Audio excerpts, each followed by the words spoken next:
নমস্কার বন্ধুরা, আমার চ্যানেলে আপনাদের প্রত্যেককে স্বাগত জানাই। আজকের ভিডিওটা এখন থেকেই শুরু করছি। এখন বাজে সকাল 9টা। বুনি যাচ্ছে পিসি বাড়ি, কারণ বুনির অ্যালার্জির প্রবলেম, তো ওখানে একটা হোমিওপ্যাথি ডাক্তার আগের থেকেই দেখানো হয়, আপনাদেরকে অনেক ভিডিওতে দেখিয়েছি। তো বাপি যেহেতু বাড়ি আসে 8টার সময়, তো বাপি যেতে সময় পাচ্ছে না, সেই জন্য ওখানে আমার একটা পিসি বাড়ি আছে, তো পিসি বাড়িতে গিয়ে বুনি ডাক্তার দেখাবে।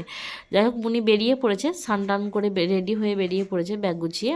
আর আমি ওকে একটু দাঁড়িয়ে দিয়ে আসছি, কারণ আমারও একটু মন খারাপ লাগছিল, কারণ বাড়িতে তো আমি একা। বাপি চলে গেছে বালিখাদের অফিস, আর বুনি যাচ্ছে পিসি বাড়ি, আমি বাড়িতে একা, একটু কেমন লাগছিল। যাই হোক, বুনি চলে যাওয়ার পর আর কিছু ভালো লাগছিল না, সেরকম মতো কিছু রান্নাও করিনি, রান্নাটা শেয়ার করিনি আপনাদের সাথে। সেদ্ধ ভাত করে নিয়েছিলাম। এখন সন্ধ্যেবেলায় একটা ফিস্ট ছিল আমাদের পরিবারের সবাই মিলে, কচি কাঁচা বাচ্চারা মিলে, কাকিমা সবাই ছিল। যাই হোক, সেদিনে ফিস্ট ছিল শুধু ভাত আর মাংস। আমাকে বলেছিল যে রান্নাটা কর, যেহেতু আমার মন খারাপ, একটু ভালো লাগছিল না, বসেছিলাম, তাই আমি একটু খুন্তিটা নাড়ছিলাম। মাংসর যা যে উপকরণ লাগে সে তো সবাই জানেন, সেরকম মতো করেই রান্না করে নিচ্ছিলাম। প্রথমে পেঁয়াজ ভেজে নিয়েছিলাম, পেঁয়াজটা একটু বাদামি বর্ণ হয়ে যাওয়ার পর রসুন আদা দিয়ে ঘরেতে ব্যবহৃত যে মশলাগুলো ব্যবহার করা হয়, লঙ্কা গুঁড়ো, হলুদের গুঁড়ো, ধনের গুঁড়ো, এটা একটা জলের মধ্যে গুলে নিয়ে দিয়ে দিয়েছিলাম। মাংস রান্না করতে বেশিক্ষণ সময় লাগেনি, মুরগির মাংস তো। আর বড় কড়াই বসানো হয়েছিল, ভাতটা আগেই হয়ে গিয়েছিল, এই কড়াটাতেই ভাত হয়েছিল, তো ভাতটা ছেঁকে নেওয়া হয়েছে, তারপর মাংসটা রান্না করা হয়েছে। তো আমাকে একটু ধোঁয়া লাগছিল, সেই জন্য অনেকেই খুন্তি নাড়ছিল। ফিস্ট করতে কার কার ভালো লাগে অবশ্যই কমেন্টে জানাবেন। আমাদের এখানে প্রায়শই ফিস্ট হয়ে থাকে। আগের ভিডিওতে আপনারা অনেকেই হয়তো দেখেছেন, একবার লুচি আর পায়েস ফিস্ট হয়েছিল, তারপর আর একবার ফিস্ট হয়েছিল মাংস ভাতেরই ফিস্ট হয়েছিল, তো নিশ্চয়ই আপনারা দেখে থাকবেন।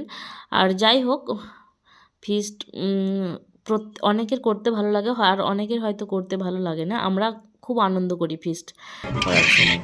আর এদিকে মশলা জলে গুলে এখন দিয়ে দিয়েছি কড়াইয়ের মধ্যে, আর একটু কষিয়ে নিচ্ছি, কারণ মশলাটা থেকে তেল ছেড়ে আসলে তবেই মাংসটা দিতে হবে, না হলে একটু কাঁচা গন্ধ থেকে যাবে। এখন দিয়ে দিচ্ছি পরিমাণ মতো নুনটা দিয়ে দেওয়ার পর মাংস ভালো করে কেটে ধুয়ে রাখা আছে, তো মাংসটা দিয়ে দিলাম।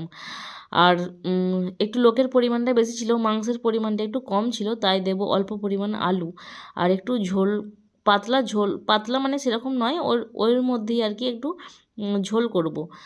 এইদিকে মাংস কষানো হতে থাক, আর ওইদিকে সবাই গল্প করছে। এই নিয়েই গল্প করছে যে এখানে ধর্মরাজ ঠাকুরের একটা মন্দির হয়েছে, ওইটা প্রতিষ্ঠা হবে আর কি, তো সেই নিয়েই আলোচনা চলছে। মাঘ মাসের 24 তারিখে প্রতিষ্ঠা হবে। যেই ঠাকুরের পরমান্ন ভোগ হয়েছিল আপনাদেরকে দেখিয়েছিলাম, সেই ঠাকুরের মন্দির নতুন হয়েছে, রং টং কমপ্লিট হয়ে গেছে, আর ওই মন্দিরটাই প্রতিষ্ঠা হবে, সেই সব নিয়েই আলোচনা চলছে। যাই হোক, এদিকে মাংস কষানো হয়ে গেছে, জল ঢেলে দিয়েছিলাম, মাংস রেডি হয়ে গেছে। এখন সবাই খেতে বসে গেছে, ভাই বোনিরা সবাই মিলেই খেতে বসেছে। বাচ্চাদেরকে আগে খাওয়ানো হচ্ছে, তারপর আমরা বড়রা খাবো। তো সেই মতো আমি ভাত দিচ্ছিলাম, আর কাকিমা দিচ্ছিল জল। তারপরে তরকারিটাও দিয়ে দেওয়া হবে, ঠাকুমা তরকারিটা তুলছিল। যাই হোক, এখানে আমরা খেয়ে দিয়ে আমরা একবার ঠাকুর মন্দিরে গেছিলাম, কারণ আগেই বলেছিলাম যে আমাদের এখানে একটা মন্দির প্রতিষ্ঠা হবে, তো সেই জন্য প্রচুর পরিমাণে লোক খাওয়ানো হবে।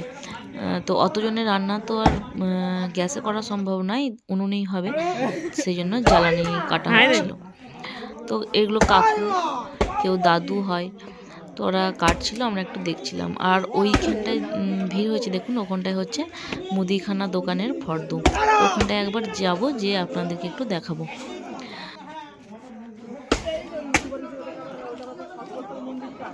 যাই হোক, চলুন ভিডিওটা এখানেই শেষ করছি। আপনারা সবাই ভালো থাকবেন। ভিডিও কেমন লাগছে অবশ্যই কমেন্টে জানাবেন।